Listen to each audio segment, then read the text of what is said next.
Hello YouTube, this is Morgan Airspeed Prime here with my next Korra episode commentary. This one's going to be for K111, Skeletons in the Closet. And as usual, the way it's going to work is to set up the episode to start at the basically the bit where it says Fire, Earth, Air, Water, that bit at the start. And then I'm going to pause now in a second, and then you should get ready to hit play at the start of the episode. But when I start speaking again, that's when you hit play. So I'm going to pause now, then hit play. So, stopping now. Hello YouTube, this is Morgan Airspeed Prime here with my next Korra episode commentary. This is going to be the episode commentary for episode 11, K111, Skeletons in the Closet. The first part of the two-part finale to Book 1 Air of Korra. And yep, that means that I'm very close to the end of these Book 1 episode commentaries. But anyway, this episode is really, really good. The last episode definitely set up that stuff is happening right now. Amon has started his big attack. We've seen Lin lose her bending. That's a big moment. General Iroh introduced and stuff like that. It's a big episode. And the main thing, people always say for this episode, is that this is where we get the backstory on Amon and the big reveal about Tarlok and how they're related. But we also have these moments outside of the flashback, like this, the kind of reveal of Aang's statue being kind of defiled by Equalist stuff, Hiroshi Sato, the big attack from Iroh on the city, and the biplane reveal and stuff like that, and obviously the big setup for the last episode with Korra and so on. We have a very interesting start here where Korra and Mako undercover at an Equalist rally, kind of getting an idea of what they're going to do so they can react to that. And when they obviously go underground here to Gamu's kind of underground society. And the interesting thing about that is that this underground society consists of benders and non-benders, but there's no animosity between it, so it's a really nice society that Gamu has created there, that it doesn't matter. Yet on the top, above this sacred society, it's all about a non-bender bender animosity. And we see the whole romance stuff is still going on. Asami realizes that their relationship isn't doing that well right now. I really just do love the fact that they've brought back Gamu here. She met him. They were pretty friendly to each other in the early episodes. And then, as he says there, benders and non-benders living together. Harmoniously coexist. And then and then Asami, kind of unused to this not high quality food, is a bit obviously not happy with it. It's a really nice opening to the episode. Details like that, Pabu eating the food which he puts on the ground. And here we get another Makora moment in the middle of this thing, which is really interesting. Korra realizes how big the situation is and how, I suppose, involved she is with it. She has this moment where she just reflects on it, and I really like this moment here. She was just doing her firebending test, and now she's in the middle of an all-out war. And then Mako pretty much says how much he admires Korra and her and who she is. And Korra kind of, you see their relationship developing, but she realizes that he's with Asami, and people say the romance isn't done that well in Korra, but I think it's actually done pretty well because of scenes like this throughout the various episodes and interactions.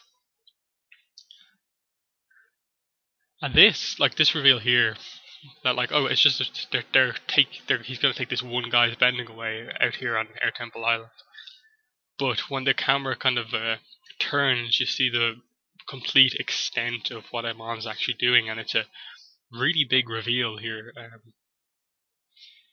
That this is just mass taking away people's bending. And in a way, it's kind of this is genocide on benders, just by taking their bending away without killing them. It's it's pretty shocking when you actually see like that's what he's doing, just taking everyone's bending away, and that he plans to actually do it to the rest of the world, not just Republic City. And here's where Iroh and his fleet makes his appearance.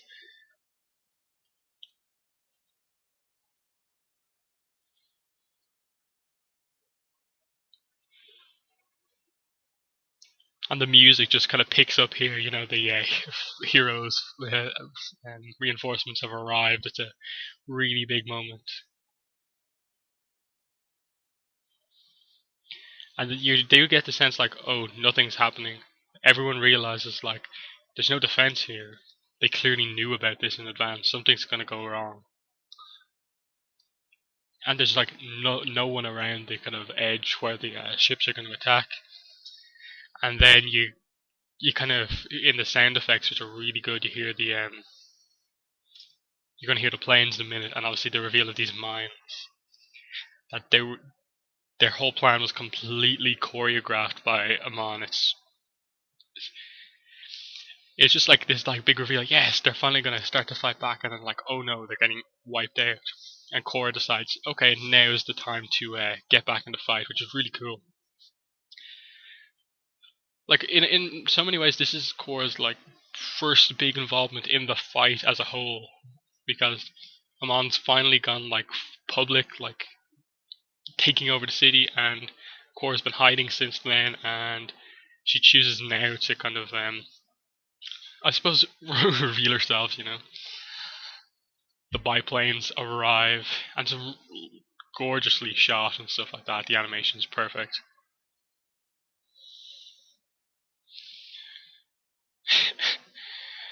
Yeah, and it's just interesting in that like the best inventor in the world is the kind of one on the evil side. It's pretty interesting.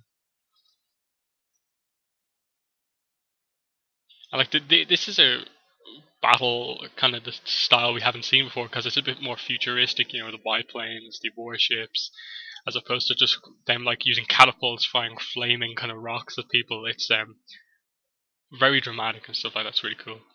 And just seeing the bending, how that combats and involved in like the United Forces ships is really cool, and how Korra using her own bending fights these higher technologies. It's cool.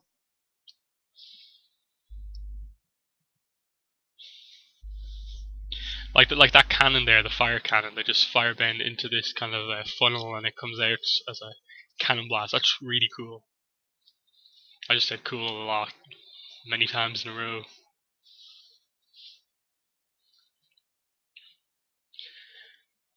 You see the parachute guy in the background just to show that, because you know they can't clearly show people getting killed in this. What's interesting that they are actually getting a few hits on these ships. There's not a completely one-sided thing where the biplanes are just ruining the air fleet. And then the Avatar music comes on here as Korra enters the battle. It's so well done as like a set-piece action scene. The power of her waterbending here. And I suppose just to see her like doing a lot of waterbending, because we haven't really seen her do that much apart from the pro bending and a few little pieces here and there, because she tends to focus on firebending.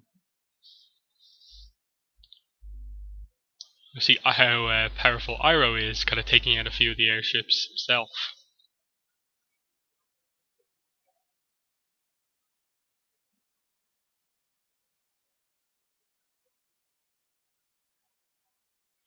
And they're all just coming straight for him, obviously, because he's the leader. They can tell that his ship is the command ship. And then this is just amazing. It's like really great reference to 118, the waterbending master, when Zuko's kind of has that assassination attempt on him, and he uses his firebending to protect himself, and gets a little bit burned as well. And then Iroh is pretty much the same thing happens here at like point blank explosion. He protects himself, and there's the reveal of the introduction of Iroh and Korra to each other. And they bring him back to the underground civilization. And just a little thing, while Korra's talking here, she's healing Iroh's arm. That's really cool. Just to show like that they remember that Korra has the healing.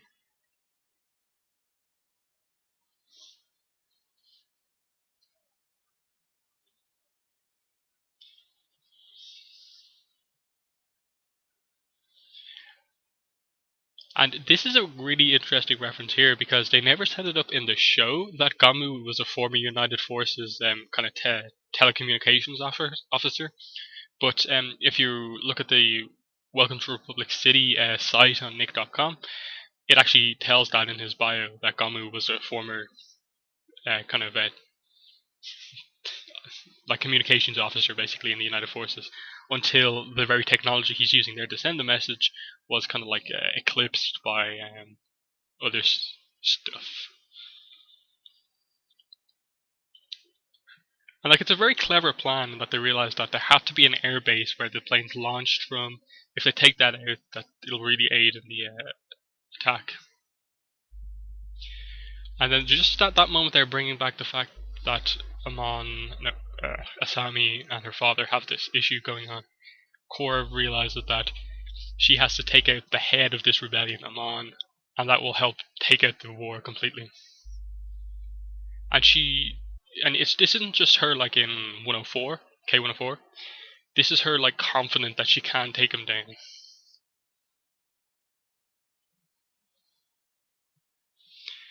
And this is also a big moment. Mako saying that he wants to go with Korra as opposed to Asami is basically him choosing Korra. And it's also the realization for Asami that Mako cares more for Korra than he cares for her. And she kind of realizes that now. All these emotional goodbye scenes, it's really nice. The bro goodbye, Gamu crying in the background. Glorious. And then this is the Asami in a minute. And then this Korra Bolin friendship moment is really nice. He's a nasty dude. And then Korra says goodbye to Naga. Bolin's gonna go with Naga. That's a nice kind of team up just to show that Naga's not just gonna get like forgotten. And here's the kind of breakup scene. It is them kind of breaking up at this moment. And Mako just tells us how he really feels. That he cares for Asami, but he also cares for Korra more. And she realizes there at that moment that it's the right choice. And like she's not overly upset here. She's like sad, but realizes that that's just the way things are going. To you, valiant heroes. Probably my favorite line from all of Korra. It's brilliant delivery from Gamu.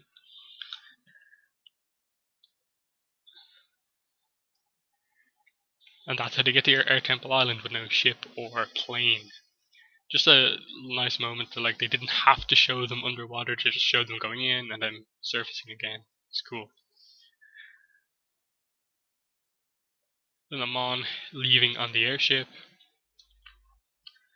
It's interesting that like Amon's basically has his base on Air Temple Island and not in the city. It's an interesting thing to know. Funny kind of undercover disguise moment. Like anyone who's under disguise is going to have this classic moment where someone believes the disguise perfectly, and this time it's the lieutenant. And there's another rally, and they're going to head there, and that's where the big confrontation is going to happen. It's just all this like nice setup that like the story's all coming together pretty nicely. Because it's Air Temple Island, they know the secret ways in and out, and stuff like that. And here's the kind of big moment coming up here. Tarlock is being held on Air Temple Island. And since Korra knows what happened to him, he has no reason not to tell them the truth.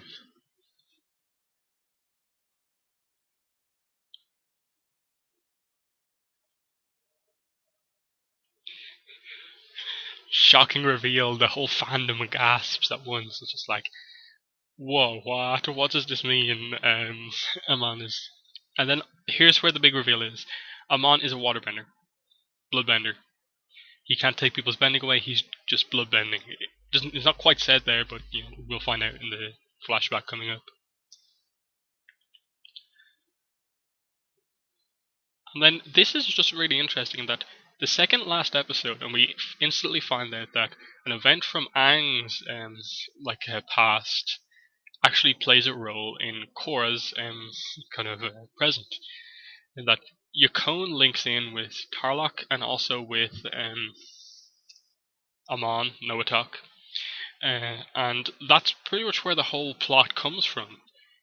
Something that Aang took Yakone's bending away when he found out that he could get revenge to his sons. That basically caused the this war in this case to happen. It's the best plot story stuff that Korra does. It's some of the best stuff, and this flashback is perfect. And this is basically what makes Noatok become Amon here. That the family was so happy until Yakone realized that the two sons could bend, and that basically changed both of the kids' lives forever. And they became Yakone's tools of revenge, basically. And Noatok has always had this kind of quest for equality. Then the inevitable reveal of the bloodbending ability coming up, and basically he tells the two kids what he wants from them, like why he's training them up, and the whole bloodbending issue. And it's gonna kind of come up here how tough Yakone is as a teacher, and how that affects Noatok. It completely changes him as a character and makes him just makes him hate bending because of what it did to the whole family's life, basically. And obviously, as the years went on, he got corrupted, kind of, and as a bender, rebelled against benders because of what bending caused him, the pain it caused him. It's a very tragic backstory in that even Tarlok, who was kind of against the whole idea, as we're going to find out, was eventually kind of, in the end, tainted just as much as Noatok, and basically neither of them wanted to go through with what Yakone wanted, but both of them ended up doing it in different ways, and became exactly what they never wanted to be. It's really well done. And then just even this, bloodbending is always a super dramatic thing, and shocking. Just that animal control against its will, and as we'll see with the wolves in a minute, it's just as shocking.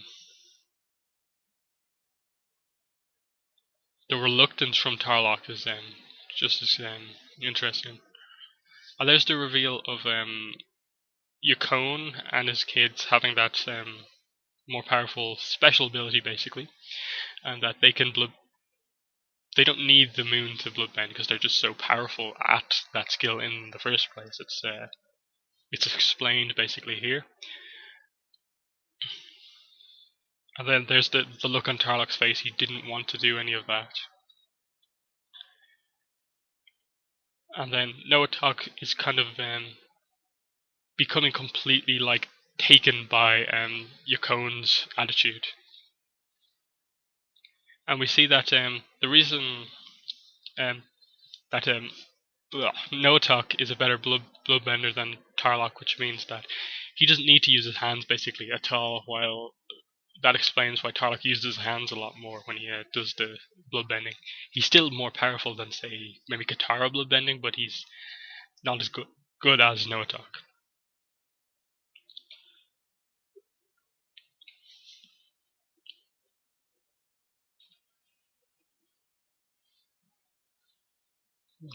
And that's it, because he was the best, he was put under the most pressure and stuff like that. It was, he changed. And then also because of the way Yakone was treating Tarlok, as a weakling, not equal, it was shocking to him. And this was the final straw, them bloodbending each other just to know how it feels like. It's controlling another human, is a big step up from controlling an animal. Noatok does it without question, but we'll see Tarlok doesn't want to do it at all. And it's definitely one of the best flashbacks ever done in all of Avatar. And I think a lot of that is due to the fact that when the story's told, it's just told straight through with no breaks. It just works in that the first half of this episode is set up for the second part of the finale, and then the second half is basically explaining the villain's motivation. It's really well done.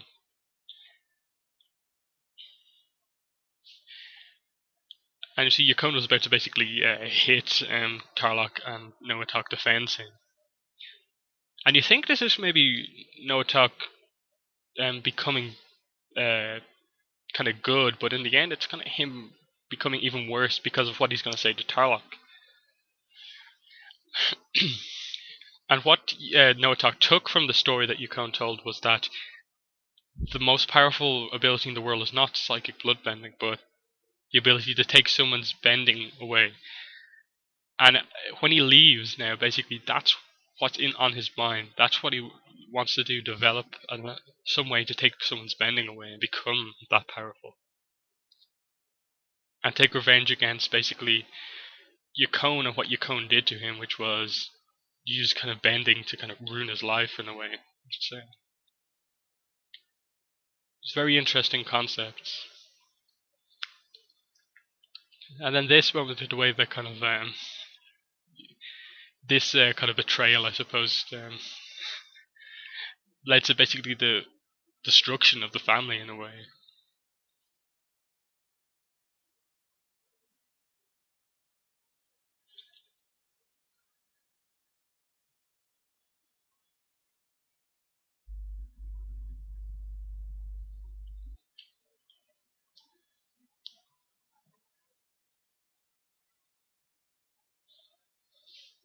And it's just such a tragic story, and you do wonder, like,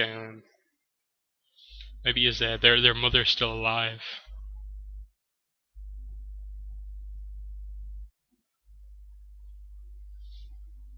There we go. That's the perfect line. His ghost still shaped me. Tarek became what he never wanted to be.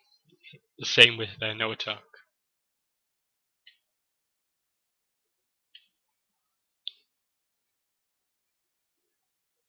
Because of what happened to them in the past. It's well told story.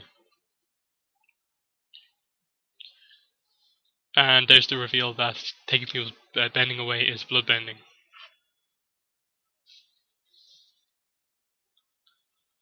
I do feel like it's one of those things where they do need to explain it at some point. What exactly was going on? Is it blocking someone's chakra, their chi paths, or what?